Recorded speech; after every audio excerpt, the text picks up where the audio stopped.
Halo, apa kabar anak Indonesia? Semoga kita semua dalam keadaan sehat ya. Amin. Dan pada kesempatan ini kita akan belajar tentang negara-negara yang ada di benua Asia. Dan spesial edisi kali ini kita akan membahas negara kita, Indonesia. Apa aja yang kita bahas? Yuk, ikuti video selanjutnya. Oke, pada materi kali ini kita akan membahas tentang negara-negara yang ada di benua Asia. Nah, salah satu negara yang akan kita bahas pada pagi hari ini adalah negara kita, negara Indonesia. Apa saja yang akan kita bahas nanti? Nah, kita akan membahas asal-usul nama Indonesia itu sendiri. Kita tahunya Indonesia adalah sebuah negara. Tapi ternyata nama Indonesia itu memiliki asal-usul kenapa disebut Indonesia. Nah, itu akan kita bahas. Kemudian profil negara kita mulai dari sistem pemerintahan, tahun kemerdekaan dan sebagainya. Jumlah penduduk, berapa sih jumlah penduduk Indonesia yang terbaru? Sama nanti kita akan membahas kondisi geografis Indonesia, baik itu secara kondisi geografis maupun astronomisnya. Apa yang terjadi ketika suatu negara memiliki iklim tropis, apa penyebabnya dan sebagainya. Oke.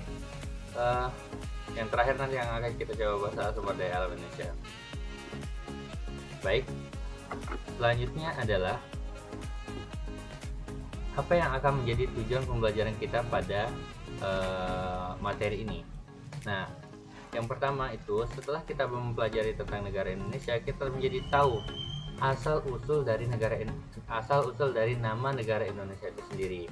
Yang kedua, kalian bisa menjelaskan profil negara Indonesia secara sederhana.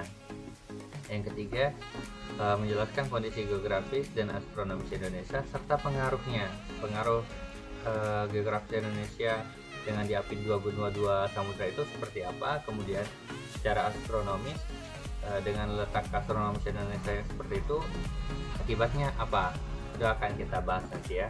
Dan yang terakhir adalah menjelaskan potensi sumber daya alam di Indonesia. Apa saja kekayaan sumber daya alam kita? Indonesia memiliki rangkaian sejarah yang cukup panjang sampai kita mengenal negara kita yang sekarang ini bernama Indonesia. Ya, jadi ada penamaan-penamaan sebelum itu yang disematkan kepada Indonesia. Nah, contohnya adalah orang-orang Tionghoa atau Cina menyebut bahwa kawasan Nusantara sebagai Nanhai atau Kepulauan Laut Selatan. Nah, ada juga orang Arab dengan penyebutan-penyebutan yang berbeda dan sebagainya. Sehingga pada tahun 1819 sampai dengan 1869 ada seorang yang berkebangsaan Skotlandia bernama James Richardson Logan, yang seorang jurnalis, membuat satu penamaan untuk membedakan antara Indonesia dengan penamaan-penamaan yang lain seperti negara Hindia Belanda dan sebagainya ya. Nah, penamaan Indonesia ini kemudian dipopulerkan oleh seorang guru besar etnologi dari Universitas Berlin yang bernama Adolf Bastian pada tahun 1826 sampai dengan sekitar 1905 di dalam bukunya yang berjudul Indonesian Order the Eastern the Malaysian Archipel atau Indonesia atau pulau-pulau di Kepulauan Melayu, seperti itu ya.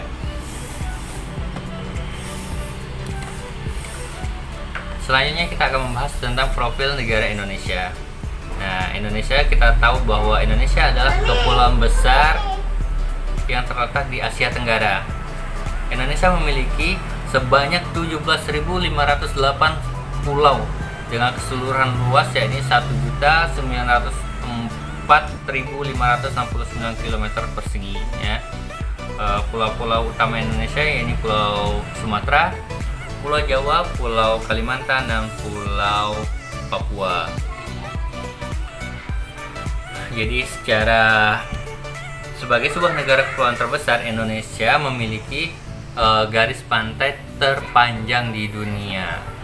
Oke, kita masuk kondisi geografis Indonesia. Secara geografis Indonesia itu diapit oleh dua benua dan dua samudra. dua benua, yakni benua Australia dan benua Asia. Sedangkan samudra yakni Samudra Hindia dan Samudra Pasifik. Nah, ini membuat kita berada di titik persimpangan perdagangan internasional ya. Ini membuat negara kita berada pada posisi yang sangat-sangat strategis sebagai negara maritim. Kemudian secara astronomis, Indonesia terletak pada 6 derajat lintang utara dan 11 derajat lintang selatan, serta 90 derajat bujur timur sampai dengan 141 derajat bujur timur. Nah, apa pengaruhnya letak geografis dan letak astronomis? Oke, yang pertama, letak geografis Indonesia. Berdasarkan letak geografis Indonesia yang diapit oleh dua samudra, akan membawa dampak angin laut yang membawa banyak hujan, sehingga menyebabkan negara kita beriklim tropis. Nah, letak geografis ini juga menyebabkan Indonesia memiliki 2 musim saja, yaitu musim hujan dan musim kemarau. Ini terjadi perubahan musim ini biasanya secara rata-rata yang terjadi 6 bulan ya. Musim hujan 6 bulan, musim kemarau 6 hujan, tapi tidak tentu. Terkadang ada yang di wilayah bagian selatan itu 4 bulan musim hujan, sebelah barat itu ada 8 bulan musim hujan dan sebagainya. Sedangkan pengaruh letak astronomis Indonesia yakni menyebabkan terjadinya curah hujan yang cukup tinggi di wilayah Indonesia. Terdapat hujan tropis yang luas, sinar matahari sepanjang tahun, kelembapan udara yang sangat tinggi. Walaupun curah hujan tinggi ataupun pembagian hujan 6 bulan, tetapi sinar matahari itu tetap kita bisa nikmati sepanjang tahun, walaupun mungkin pada saat hujan mataharinya tertutup awan atau hujan ya. Kemudian garis bujur 90 derajat bujur timur sampai dengan 141 derajat bujur timur ini menyebabkan Indonesia memiliki 3 waktu yang berbeda, yaitu waktu Indonesia Barat atau WIB, waktu Indonesia Tengah, dan waktu Indonesia Timur ya.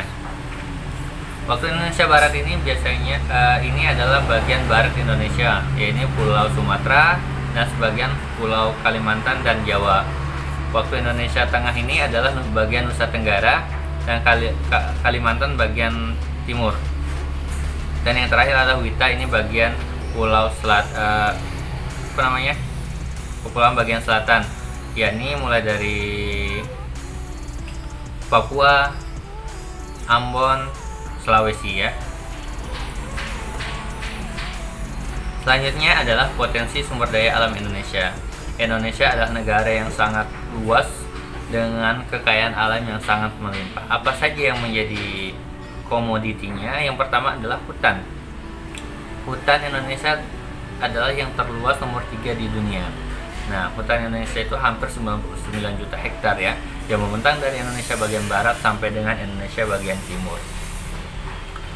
Yang kedua adalah lautan. Kita tahu bahwa perbandingan antara luas daratan dan luas lautan Indonesia adalah 1:3. Jadi Indonesia merupakan negara maritim atau negara perairan atau kepulauan, di mana sebagian besar wilayah Indonesia itu terdiri atas lautan. Lautan Indonesia kaya berbagai jenis ikan, biota laut, tambang minyak, dan sebagainya. Ya, potensi ikan laut Indonesia hampir 6 juta ton per tahun ya, dan berada di urutan keempat terbesar penghasil kekayaan laut di dunia. Itu data 2009 ya. Kemudian minyak bumi. Minyak bumi, kita memiliki cadangan minyak bumi yang sangat luas ya. Minyak bumi ini sendiri digunakan sebagai alat pembangkit listrik dan salah satu kebutuhan primer di dalam kehidupan. Selanjutnya lagi adalah gas alam. Gas alam di Indonesia sangat banyak. Diperkirakan cadangan gas alam di Indonesia sekitar 2,8 triliun, bukan miliar atau juta ya, 2,8 triliun meter kubik. Cadangan gas alam Indonesia hanya 1,5% dari cadangan gas alam dunia. Bayangkan ya, dengan sumber daya alam berupa gas alam sebesar itu menjadikan negara Indonesia adalah pengekspor gas alam terbesar di dunia. Catat ya, Indonesia adalah pengekspor gas alam terbesar di dunia. Dan tujuan utama pengekspornya adalah Jepang, Korea, Taiwan, Cina, serta Amerika. Nah, yang terakhir yang kita akan bahas SDA Indonesia adalah batu bara. Batu bara adalah bahan bakar fosil yang terbentuk dari tumbuhan mati yang tertimbun selama jutaan tahun. Ya, lapisan ini terputus dari udara langsung dan mendapat tekanan terus-menerus dari lapisan di atasnya. Negara Indonesia adalah negara penghasil batu bara terbesar kelima di dunia ya. Sama tujuan ekspor batu bara Indonesia adalah Hong Kong, Taiwan, Cina, Korea Selatan, Jepang, Italia, dan sebagian negara di Eropa. Jadi sumber daya alam Indonesia ini sudah dinikmati oleh hampir seluruh dunia, baik negara berkembang maupun negara-negara besar sekelas Jepang, Amerika ya. Semua sudah merasakan sumber daya alam dari Indonesia.